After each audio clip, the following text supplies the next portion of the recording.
It is the worst nightmare of the Secret Service, an attack on the President of the United States while he's traveling.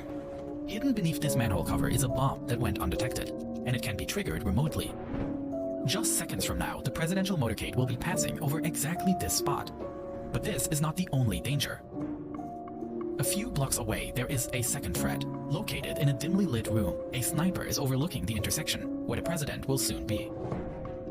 And a little further down the road, a van with tinted windows is parked, close to the blocked-off streets. Inside, a man is preparing a rocket launcher that will soon be aimed at the motorcade.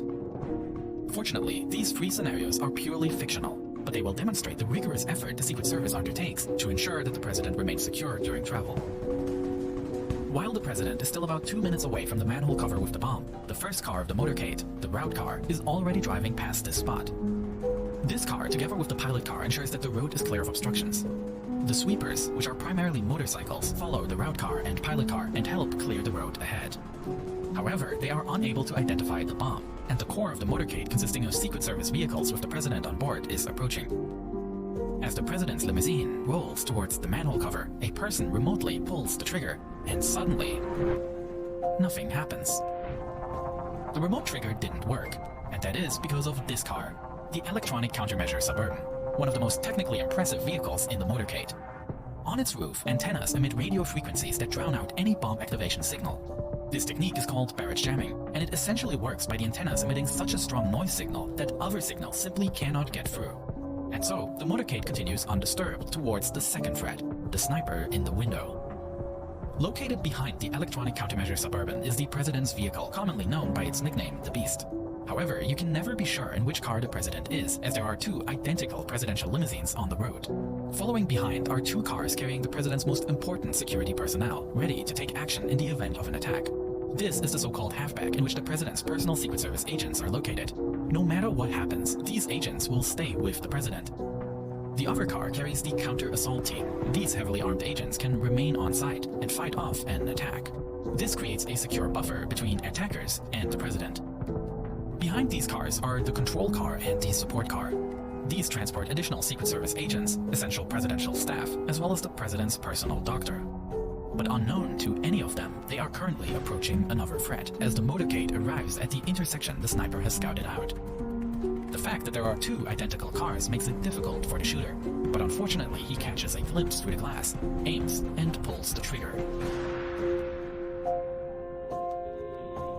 Such a scenario naturally brings back memories of the 1963 assassination of John F. Kennedy, who was shot while driving his motorcade through Dallas. Since that time, the presidential limousine has undergone many changes. Kennedy's car was a specially modified 1961 Lincoln Continental. Unfortunately though, only a few of the adjustments made were related to security improvements. The car was retrofitted with a luxurious heating and air conditioning system, as well as lights, sirens, fire extinguishers, and radio telephones for communication. The car was also extended to include a middle row of jump seats that can fold away when not in use. In addition, the roof was made to be completely removable, and the cushion on the rear bank where the president sits was raised. Both these modifications were designed to make the president more visible to the public. Unfortunately, it also made him more vulnerable. After Kennedy's assassination, the car was massively rebuilt. A top of bulletproof glass was installed, and the body of the car was now protected with titanium armor. Perhaps somewhat symbolic, the light convertible appearance, representative of a hopeful time, was built up into a tank set to protect his more divisive successor. Luckily, today's limousine is well prepared for such an attack, and the shot has absolutely no chance of success. The current Beast has been in service since September 2018 and is a completely custom-built vehicle by General Motors. Although visually reminiscent of a sedan, the car was actually built based on a truck platform. This was necessary to support the over 15,000-pound heavy armored vehicle. The interior is hermetically sealed against any form of chemical attack. The tires are able to continue driving even when shot, and the doors are 8 inches thick and equipped with handles that, with the switch of a button, can be electrified in order to prohibit entry to outsiders.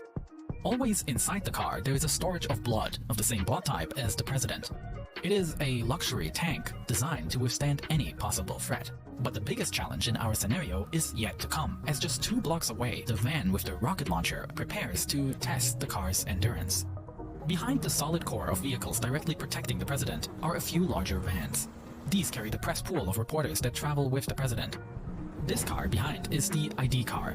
It functions as the motorcade's communications hub, relaying information between the different vehicles and identifying problems early on.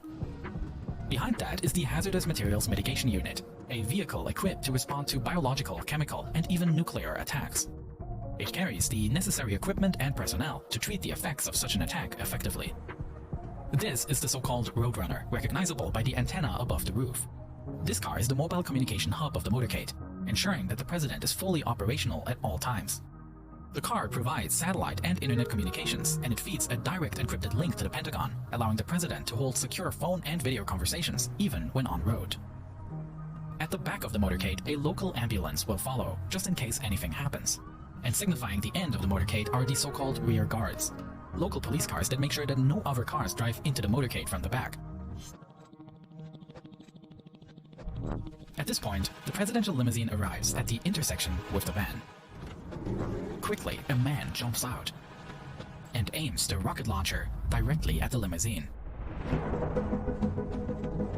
For this case, the presidential limousines and the electronic countermeasure vehicle are equipped with smoke grenades. As soon as they are triggered, the cars disappear in the smoke, preventing a clear line of sight. This so-called infrared smoke screen is composed in such a way that it conceals the heat signature of objects. That means that even more complex guided missiles would not succeed in tracking the target. Meanwhile, the beast flees the scene. The presidential motorcade is a highly thought-through system. Although the enormous number of cars may seem a bit arbitrary at first glance, a closer look reveals that the different vehicles all fulfill different tasks, and together function as a White House on wheels. Though it's probably fair to say that